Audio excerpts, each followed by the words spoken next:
feet container truck don't go crash two motor, and in fact e even kill person. This one happen for Otedola Bridge for Lagos State. In fact, this thing don dey turn to regular thing for this glorified city wey we dey call Lagos State. Abeg, wetin dey happen inside this Lagos? Every time trailer go kill person and nothing wey our government dey do about this whole thing.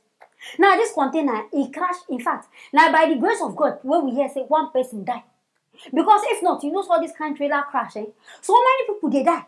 But as e be, na only one person na die for this whole crash. People, abeg, make una follow me see this one.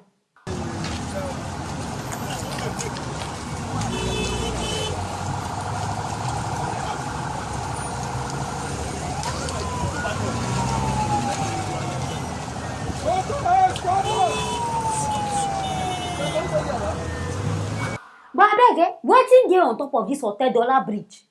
When be say every day innocent life must die on top of this bridge. Una sure say this place never turn to ritual spot? Because e be like say for in a year sef, more than 5 to 10 people must die on top of that bridge. So abeg, wetin come dey happen on top of that bridge like this? And na why we come ask, 40 feet container, abeg, wetin you dey find on top of bridge? When be say you alone, you never fit even move yourself.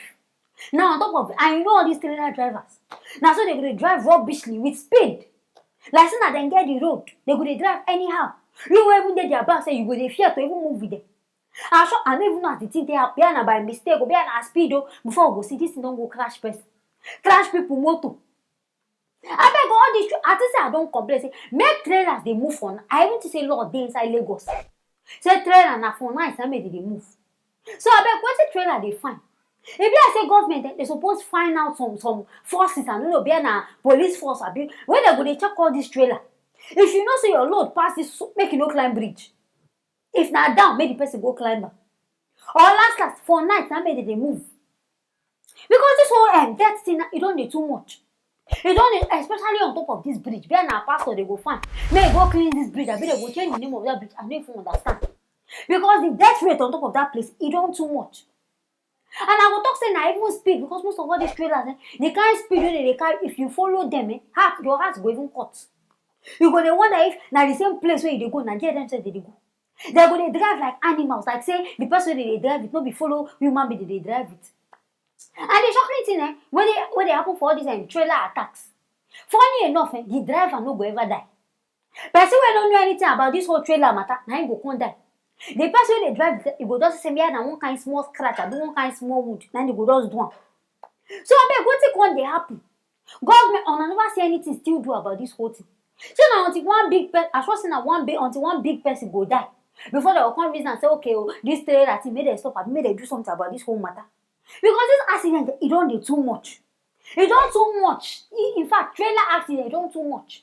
On a regular na inside Lagos, within a month, you must hear say, if that trailer crash, abi e explode, abi e do this one. It makes say people life now, e no even dey safe again. E no dey safe at all. So abeg, government people, make una find something to do about this whole matter. This thing don too much. People don tire. E don tire, but in fact, e don tire people. And I know be because Lagos government people, they know in fact, if you go inside Mile 2, now so trailers they go park more than 100 trailers, you no go even see road pass. So people when they drive, I don't know, I go beg on. If na they drive near trailer, jejely, if you dey in the front, making they follow and they crawl for back. Because the way they keep people now, we know they understand. Behind a ritual they use and do, I bet they just they do them on purpose, I bet they just they keep person on purpose. We know. So making they very, very careful. My people, I hear this one. I can't make a bring and come. Making I say reason I hear what they happen. Anything when I feel about this whole matter, I just stop now. Make don't forget to write them inside the comment section. Make don't forget to like and also share this video. I will see you now for our next video. One guy don't come outside to say vigilante don't kill him brother. I know be a senior brother or be a younger brother. Say vigilante don't kill him. As we gather him, we talk say this vigilante, he kill him in the sense say him dey in house they sleep. Say he come here thief. Now there he go, you know say na vigilante na he won't show him power. Now there he come carry him gun. Say the person they run, he tell and say no run, but this person continue to run. Now there he come carry him gun, shoot this man. But the brother self talk say no be wetin happen. So him brother na bus driver, the man they go work around 6 a.m. So na just before we go see this vigilante begin pursue am, come use gun. In fact, I don't even know who I won't believe. But my people beg, make una follow me hear this story. and I want to speak regarding the case of my elder brother, Mr. Boston David. This my brother was shot to death by this very vigilante man at Erediawa, Upper Sakumba Road, Benin City. My brother was going to work, he's a bus driver. He was going to work as early as 6 a.m. in the morning, where this vigilante man chased my brother and pursued him and shoot him to death. And according to a statement in one particular division, State CID, he wrote that my brother jumped into his compound, and while he was about to jump out from the compound, that is when he shot him to death. But luckily, we went to the incident scene, and we discovered that this man's compound was not fenced. He shot an innocent man for no just cause, and this man died with 2 kids and a breastfeeding baby. Come. Stop. You jump it. I I say don't listen again. I don't want to give up. This jump again. I don't listen. I say stop. Don't run again. jump. Stop. So what I want to get clear, when the police pursue, they can't stop for your compound. As they say thief, boss, I know feel that. You don't have to do your son. That's my small brother. Where's your police pursue? Even people who are there and have it. They say thief. That thief. And great thief.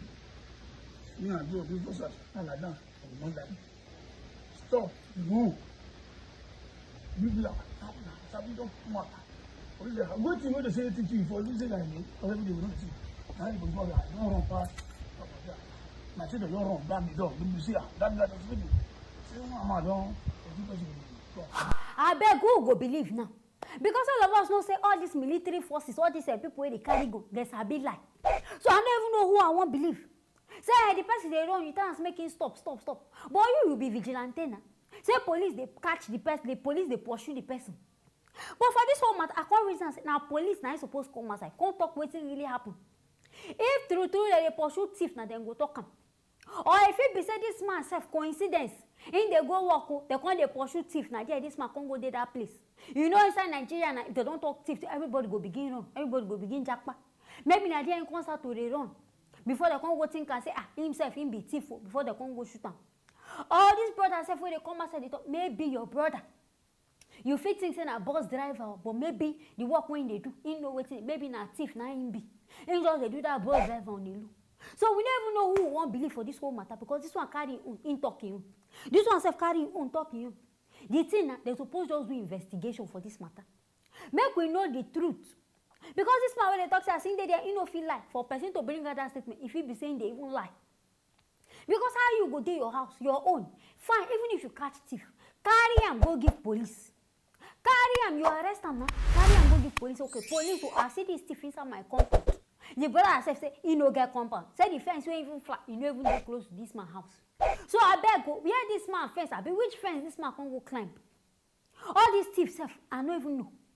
He says when they shout about this thief, man, if say na thief, now go attack person, they don't go pity person, they go just keep person anyhow. But this one now when they don't kill one, now they are not thief, they are no be thief, only God know. See as person don't they drag this matter, they shout, say, may they arrest this police. But I beg this vigilante say they're supposed to arrest them. Arrest and put her for their custody. Make the question and where ask some things where happen. Because this one I no can understand. And they feel say maybe a mistake.